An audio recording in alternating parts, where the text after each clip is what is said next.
యెహోవా యందు భయభక్తి గల వారి చుట్టూ ఆయన దూత కావలి ఉంటుందట. Anybody in the world whenever they obey God's word, the blessings will come upon them. ఈ లోకంలో ఎవరైనా దేవుని వాక్యానికి వారి విధేయత చూపిన ప్రతిసారి కూడా దేవుని ఆశీర్వాదాలు వారికి కలుగుతాయి. You know, God's angels are looking around. Whoever obeys God, they are going to help them. దేవుని దూతలు చుట్టూ చూస్తూ ఉంటారు. ఎవరైతే దేవునికి లోబడతారో వారిని సహాయం చేస్తారు. How many of you know there is angels, those who have fear of God? God is protecting all of us with the angels of God. దేవుని యందు భయభక్తులు గల వారి ప్రక్కన దేవుని దూతలు తోడుండి వారిని కాపాడుతూ ఉన్నారు. ఒక వ్యక్తి దేవుని పట్ల భయభక్తి కలిగి ఉన్నాడంటే అతను దేవుని వాక్యానికి ఏమయ్యాడు? విధేయుడయ్యాడు. ఆ విధేయుడు వాక్యం విన్నాక, ఓ దేవుని వాక్యం ఇలా చెప్తుందా, అయితే నా మనసు మార్చుకుంటాను ప్రభా, ఇన్నాళ్ళు నేను అలా జీవించలేదే, నన్ను క్షమించండి.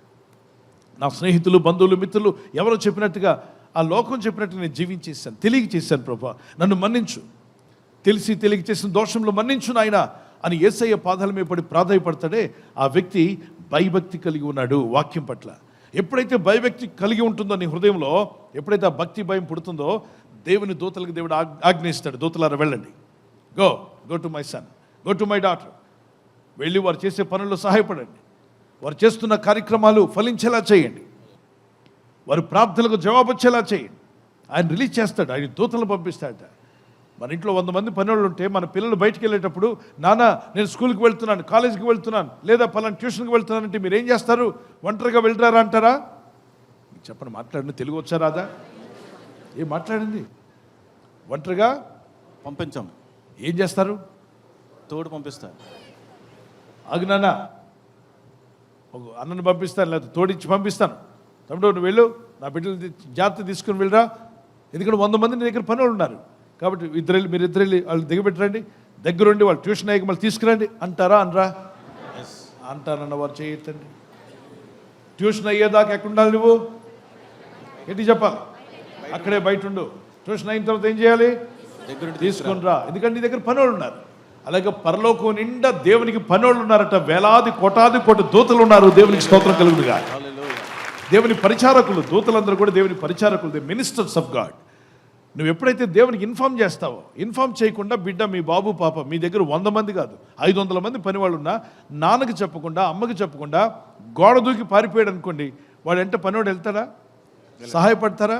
లేదు. ప్రొటెక్షన్ ఉంటుందా? ఉండదు. చెప్పకుండా పోయిన వాళ్ళ పరిస్థితి అంతే. లాస్ట్కి గాయాలై ఎవరి చేతిలో తన్నులు తగిలి ఇంటికి ఏడుపు మొహంతో వస్తే, ఎందుకురా చెప్పకుండా వెళ్ళావు అంటావా? అనవా? చెప్పి వెళ్ళొచ్చు కదా. ఒక్క మాట నాకు చెప్పుంటే ఈ పరిస్థితి నీకు వచ్చి ఉండేది కాదు, ఈ గతి నీకు పట్టి ఉండేది కాదు. నాకు చెప్పుంటే ఈ గతి నీకు పట్టకుండా నేను కాపాడేవాడిని, పని వాళ్ళని పంపించేవాడిని, వారు సహాయపడి ఉండేవాళ్ళు. దిక్కులేని వాడిగా వారు నిన్ను కొట్టడం ఏంటి, నువ్వు తన్నులు తగిలి ఇంటికి రావడం ఏంటి, గాయాలు పాలవడం ఏంటి? ఆ తండ్రి హృదయం ఎంతో రగులుకుంటుంది. ఆయన మనసుకు వచ్చే మా ఆలోచన ఏంటి, వీడు చెప్పుంటే బాగుండేది కదా, చెప్పకుండా పోయాడు, అందుకే చెప్పు దెబ్బలు తిన్నాడు. ఈరోజు చాలామంది దేవుని సన్నిధిలో ప్రార్థించకుండా పోతున్నారు. ఇంట్లోని బయలుదేరే ముందు ప్రార్థించు, పనికి వెళ్ళే ముందు ప్రార్థించు. ఏదైనా వస్తువు కొనాలి, ఏదైనా ఒక ఇల్లు స్థలం కొనాలి, ఎక్కువ డబ్బు ఖర్చు పెట్టావు, కష్టపడి సంపాదించావు, అది పోతే మళ్ళీ సంపాదించుకుంటే చాలా సంవత్సరాలు పడుతుంది. అటువంటిప్పుడు వెంటనే మాట ఇవ్వద్దు. మా ఇంట్లో పెద్ద ఆయన ఉన్నాడు, ఆయనకి చెప్పి నేను మాట ఇస్తాను.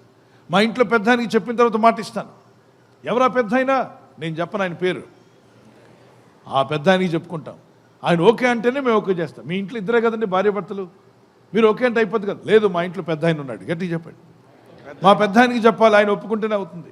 ఎవరా పెద్ద ఆయన? JESUS, Jesus. ఆమేన్. మన తండ్రి, మన ప్రభు, మన పెద్దన్న. హల్లెలూయా. చెప్తాం, ప్రభా చాలా తొందర పెడుతున్నాడు, ఇది సరైనదనా, నాకు మేలా, నాకు కీడా, ఇది కొనొచ్చా కొనకూడదా, ఇది దీని కాకపోతే మరొకటి ఇస్తావు నా తండ్రి, నువ్వు ఉన్నావు కదా, ఇది పోతే దీనికన్నా బెటర్ ఇవ్వగలిగిన గొప్ప దేవుడు, ఈ సంబంధం కన్నా మంచి సంబంధాన్ని తీసుకుని రాగల గొప్ప దేవుడు. మరి ఈ ఇంటికన్నా మంచి బెటర్ హౌస్ కొనుక్కోవడానికి సాయం చేస్తావు, ఈ స్థలం కన్నా బెటర్ ప్లేస్ కొనుక్కోవడానికి సాయం చేస్తావు, ఈ ఉద్యోగం కన్నా బెటర్ జాబ్, దీనికన్నా బెటర్ జాబ్ ఇవ్వగల గొప్ప దేవుడు తండ్రి. మేము అనుకున్న దానికన్నా, ఊహించిన వాటికన్నా, అడిగిన వాటికన్నా గొప్ప కార్యములు చేయగల శక్తి గల దేవుడు నా దేవుడు అన్నవారు దేవునికి స్తోత్రం చెప్పగలరు. నాకు నా దేవునికి మధ్యలో ఏ అడ్డున్నా తొలగిపోవాలని ఆశపడిన వారు చేయెత్తగలరా? ఎస్, షల్ వి ప్రే? ప్రార్థన చేసుకుందాం. Look unto God and say, Lord Jesus, I need your help. I need your angels help, Lord. ప్రార్థించండి. పరిశుద్ధమైన మా ప్రియ తండ్రి, మేము చేయుచున్న ప్రతి పనిలో కూడా మేము సఫలం అవ్వాలంటే ఖచ్చితంగా మీ సహాయం కావాలి తండ్రి. మా ప్రయత్నంతో పాటు మీ సహాయం, మీ దూత మా ముందుగా వెళ్టకు మార్గం సరళం చేయండి. ఆనాడు మీ దూతను పంపి వారికి జయమిచ్చినట్టు ఈరోజు ఎవరైతే ప్రార్థిస్తూ ఉన్నారో, జీవితంలో అనేక విషయాల్లో ఫెయిల్ అయిపోతూ ప్రయత్నించినా సఫలము కాక ఎందుకు ఇలా అవుతుందని బాధపడుచున్న ప్రతి ఒక్కరి జీవితంలో ఒక అద్భుతం జరుగులాగున ఆయన నీ యందు భయభక్తి కలిగి ఉండడం నేర్పండి. ఈ రాత్రి నెమ్మదితో పండుకొని సురక్షితంగా కాపాడబడినట్లుగా నీ అగ్ని కంచి వేసి మమ్మల్ని కాపాడండి. మీ చిత్తములో కొనసాగే కృప అందరికీ దయచేయమని యేసుక్రీస్తు ప్రశస్త నామములో వీరందరికీ చక్కని నిద్ర దయచేసి తెల్లవారు లేచి కృపను మాకిమ్మని క్రీస్తు నామములో అడిగి వేడుకుంటున్నామా పరలోకపు తండ్రి. ఆమేన్, ఆమేన్. ఈ వాగ్దాన్ని మీతోనే ఉంచుకోకుండా లైక్ చేయండి, షేర్ చేయండి. అనేకులు ఈ యొక్క ఛానల్ సబ్స్క్రైబ్ చేసుకోమని తెలియపరచండి. సబ్స్క్రైబ్ చేయని వారు కూడా సబ్స్క్రైబ్ చేయండి. Good night. God bless you.